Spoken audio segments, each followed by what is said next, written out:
Hello বন্ধুরা, welcome back to my channel. আমার চ্যানেলের নতুন একটা ব্লগে সবাইকে অনেক অনেক ওয়েলকাম।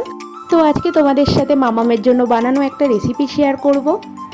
তার জন্য সকাল সকাল মা আর মেয়ে মিলে বেরিয়ে পড়লাম বাজারের উদ্দেশ্যে। বেরোনোর পর দেখি টেম্পারেচার প্রচণ্ড পরিমাণে হয়েছিল, রোদে পুরো অবস্থা খারাপ হয়ে যাচ্ছিল। তারপর বাজারে এসে মামামের জন্য একটু মাছ নিয়ে নিলাম। তো মাছটা নেওয়ার পরে আর একটুও সময় নষ্ট না করে বাড়ির দিকে রওনা দিলাম। এতটা রোদ, বাইরে যে বেরোনোই যাচ্ছে না। তারপর যা গরম দিয়েছে সেটা তো বলারই বাইরে। আর ঘরে ঢোকা মাত্রই তো মাম্মাম খুব খুশি, কারণ গরমে ওরও আর ভালো লাগছে না বাইরে বেরোতে। এদিকে আমি মাছগুলোকে ভালো করে ধুয়ে নুন হলুদটা মাখিয়ে রাখলাম। এত গরমে আমার রান্না করতে একদমই ভালো লাগে না, কিন্তু কি আর, করতে তো হবে আর খেতেও তো হবে। তারপর এদিকে নিজেও জল খেলাম আর মাম্মামকেও ধরে বেঁধে জল খাওয়ালাম। ও একদমই জল খেতে চায় না, ওকে জোর করে জল খাওয়াতে হয়। আর এখানে আমি মাছটাকে ভাজতে বসিয়ে দিয়েছি। আর এদিকে মাম্মাম কোলে উঠে পড়েছে ও রান্না করবে বলে। ও এটা প্রায়ই করে, যখনই দেখবে আমি রান্না করতে এসেছি ওকেও আসতে হবে।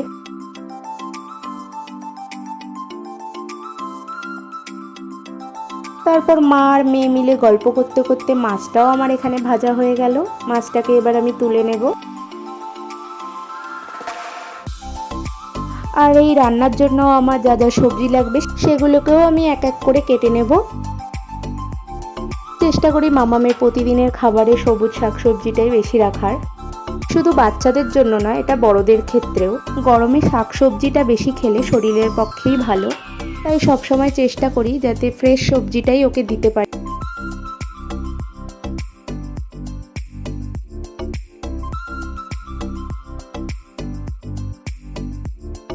তারপর সব সবজিগুলো কাটা হয়ে গেলে সবগুলোকে একেবারে আমি ধুয়ে নেব। আর এদিকে যে সবজিগুলো একটু বড় আছে সেগুলোকেও আমি মাপ অনুযায়ী ছোট ছোট করে কেটে নেব। এমনিতেই বাচ্চাদের খাওয়া নিয়ে খুবই সমস্যা, তারপরে এত গরমে তো আরও খেতে চাইবে না। তাই চেষ্টা করি খাবারটা যেন স্বাস্থ্যকরও হয় আর ওরা স্বাদটাও যেন পায়।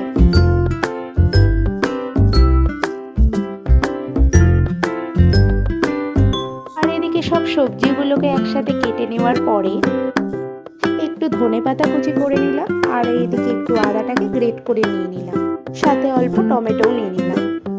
টমেটোটা এমনি আমার সেকেন্ড বার দেওয়া, খুব একটা আমি দিই না। আর এদিকে কড়াইটাকে আমি বসিয়ে দিলাম। আর আগের যেই মাছ ভাজার তেলটা ছিল তার মধ্যেই আমি জিরেটাকে ফোড়ন দিয়ে সব সবজিগুলোকে আমি একসাথে দিয়ে দিলাম। পরে সব সবজিগুলোকে আমি হালকা করে ভেজে নেব, খুব একটা ফ্রাই করব না। আর এদিকে সব সবজিগুলো প্রায় ভাজা হয়ে এসছে, এগুলোকে আমি এবার তুলে নেব।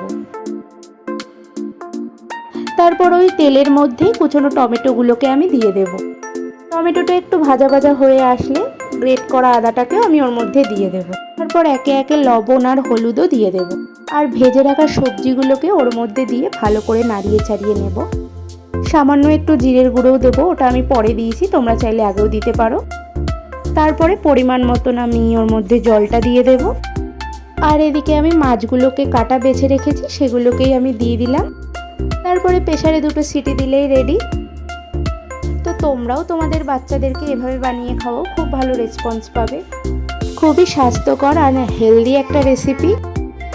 তো আজকের ভিডিওটা তোমাদের কেমন লাগলো? যদি ভালো লেগে থাকে like, comment, share and subscribe করে দিও। Tata, by.